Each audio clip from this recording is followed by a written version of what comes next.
Alright, so welcome back. We're gonna try to make some more progress on this car. So we got our piece home, our Firewall piece home, and we cleaned it up, but it's not exactly what I was hoping it would be. Check this out. So I got it stripped down. I got the old box off of it. However, unfortunately, underneath here, it was buried underneath the box and all that. I guess the box had probably been dripping on it all these years. It is rusted through. Pretty bad right there where I kind of wanted some of the meat to be.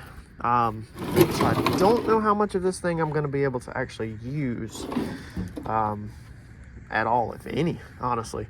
The Firewall, however, is still good, so I do have that, but I don't know how much I need. I mean, mine, you can see where mine is cut out pretty good. A lot of it's missing right there. And I don't mind just making a flat panel to go there, but we'll see if we can use this. It might just be trash. All right, so we just ran to Southern Metals over here in Wilmington and got these pieces, 3 patch panels of, I think it's 22 gauge steel, big sheet of aluminum, and this pipe. Now this pipe is very thin wall, very lightweight, okay? This is not gonna be structural at all. This is just kind of for the interior to keep the look appropriate. For all of this that you see right here in the bed, aluminum was $18. The galvanized 22 gauge was $3 per sheet at 31 by 36, so $9 for the 3 sheets. And then recycled steel pipe was $4.06, bringing my total to $34.06 spent this morning on this whole bed full. I don't know exactly where I want to go yet with this, so that's the reason why I just kind of grabbed some random stuff. But I do know that obviously we need to get an arch back in here, we need to get the firewall patched, and then we need to get the trans tunnel covered up. I'm just not 100% sure on how I want to do it yet. I don't know if I want to take this piece of aluminum out that's in there or what. I'm really just flat out not sure yet. Part of me was thinking about doing the traditional boxed style trans tunnel, so kick it back to there, which might be a little too hard to get to right now because I do have the drive shaft safety loop back there that we could have welded into. So it'd been nice to go from the drive shaft safety loop to the Firewall with 2 bars, okay? That lightweight bar, that's kind of what I was thinking, or somewhere in here, and then put scallops on the edge of the bar and flat top it, flat side it, make this side removable. But I'm flat out not sure yet, or if I want to take the original trans tunnel, we're going to fit it back in here and extend the edges and extend these edges across the floor, make it where Zeus is in and out and the whole entire cover comes off. So that's what I'm gonna work on. I got to figure that out. I think I'm going to work on the Firewall forward, Firewall, and work backwards. First, get my arch right, and then I'll kind of know how I'm going to tie in to the trans tunnel up there, whether it's going to be a flat flange or what, because I simply just I don't know right now. I kind of create off my cuff, like I just create as I go. I just know that there's one thing that I want, and that is for the trans tunnel to be removable and to be able to get up there to the bolts. So I got the piece cut out, but I just put it in there, and I just simply don't like it.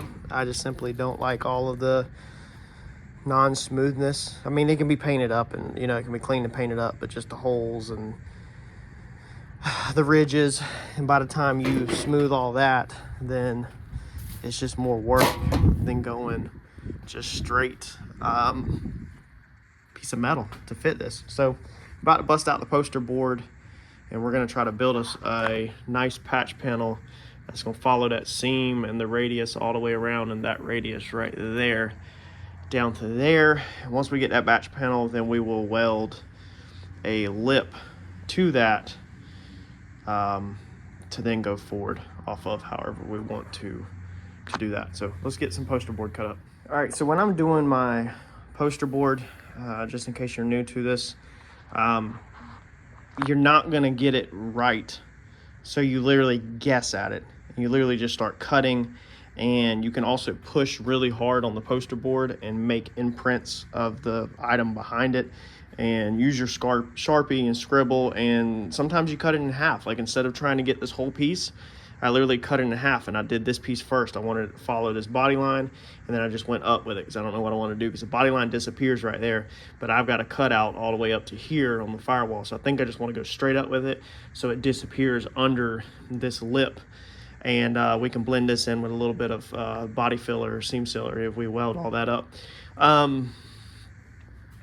And then you can two-piece it, and once you figure out your second side, you'll tape it together. So you're going to use a mixture of the poster board and tape, not just poster board. That's a lot of people miss that. And then I want to make sure that we can unbolt this transmission either from under the car or inside the car. So we don't want the firewall behind the transmission flange, such as this right here. So that piece of cardboard is behind the flange, as you can see, whereas this one's not.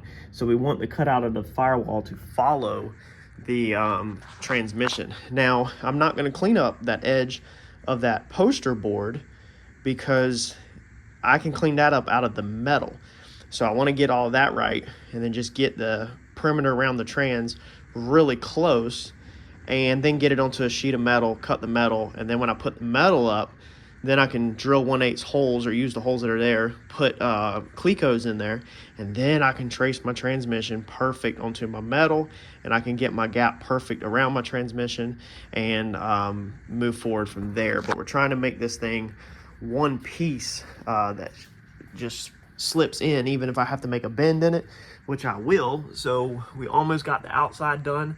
So now we are about ready to come to the inside and start figuring out this patch panel that we're going to do in this floor right here.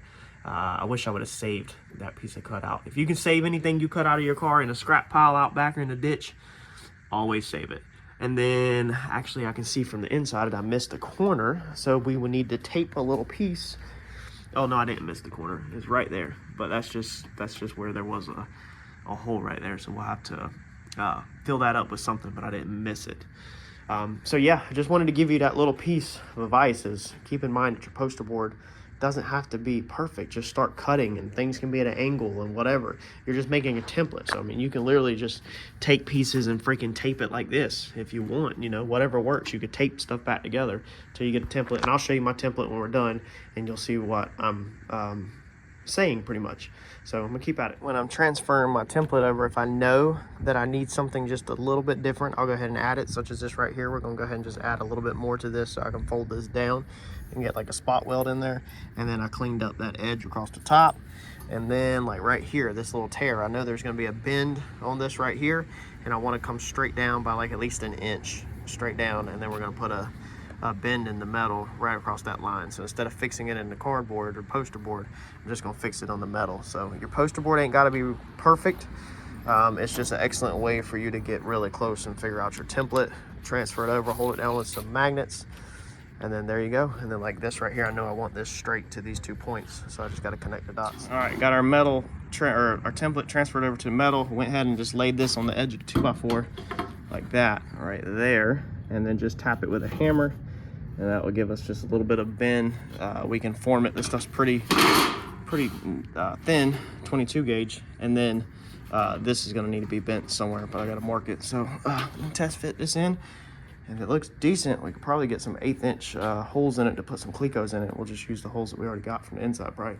All right, not bad. We need a little bit more bend I can feel on this. This needs to be bent a little bit more when it comes back out. And then we need to clean up that edge. So I've got it marked, and then this over here, we missed it by a little bit. So we're gonna trim a little bit more of that out. This one gets funky because that corner gets really small because of how it is. So pull this back out and trim that up, and then put it back in, and we should be able to move on to figuring out our flange, how we want to do our flange. All right, so I think this piece gets slid up. It keeps wanting to fall down, but I think we need to just come in here. Around that, we're just going to cut a straight flange and just weld a straight, like maybe 2 inch, well, maybe not 2 inch, I don't know, 2 inch, 1.5 flange all the way around it, and then we can connect sheet metal off of that. I think that's going to be our best bet. All right, well, we got this piece made. Warped it just a little bit, but not terrible. Just a little bit. It's just firewall pieces, not the end of the world. I decided to tack it on the inside. Yes, I already know that I should have bent that, but the plan was to have a continuous piece all over it. If I was to make it again, I'd probably, when we traced our line out on our pattern, I would probably then draw, you know, an inch past that in a square, basically like we did on that little piece right there, and then take it and fold them up and just have the little gaps versus one piece. But it is what it is. I did it with the MIG welder. It's not the most beautifulest thing, but it's MIG welding 22 gauge. So anybody that's MIG welded sheet metal this thin knows how not fun it is. But yeah, that's done. So that's going to be our little receiver lip. Basically, we'll put this in there now, and then that's going to be our lip that's going to receive the sheet metal or whatever to sit on up front. Now all we need to do is clean up the paint off of the perimeter of this so we can actually weld this in the car. We're actually going to get inside the car to do that. And I think I'm going to do the same thing and weld from the inside of the car, if possible. There's a little bit of rubberized undercoating up under there. It's not fun. But that way, it's hitting more inside this piece, and it's not burning the edges of this. That way, we maintain a straight, crisp line on the outside in the engine bay, and the welds underneath are hid. I thought about riveting in. I really did. But I'd really like for this thing to be welded in also. If we do this thing from the inside, if we pull this off and weld it from the inside of the car, then it's going to look pretty good on the outside when everything is said and done. But the deal is getting in there and welding it up and getting all the paint off. That's going to be the deal, because it's not fun to get up in here. You can see it, but getting to all of that is a different story. As you can see, all that rubberized undercoating on there. Man, maybe I should change my plans. Man, oh man, oh man. Because that rubberized undercoating, it is way up underneath the dash. Some of that is going to suck to get off. This sucks. Putting sheet metal back in your project, flat out sucks. You'd about be better to, a lot of people say, dude, just cut the whole firewall out and smooth it with just one piece and then just spot weld around the perimeters. That's literally would be a whole lot easier. However, on the driver's side over here, we have the steering, the brakes, we have everything hooked up, and quite frankly, I just don't want to undo all that. So let's see what I get. All right, the more I think about it, I've literally sat here and put some good thought into this thing. I think rivets, unfortunately, are going to be the way to go. I started to try to grind up in there a little bit, and man, the time-consuming aspect of something that you're not even going to see hardly is tremendous. So tremendous. So I'm thinking that what we just need to do is just rivet this thing. We'll go ahead and map out our rivets on the bench and get them where they're nice and equal parts, and then that way we just rivet them from the outside. And then if we want to put seam sealer around it or something, or seam seal it from the inside, probably would be better. That way it's tight. I think that's just going to be a better overall situation for this. So let me get this thing laid out.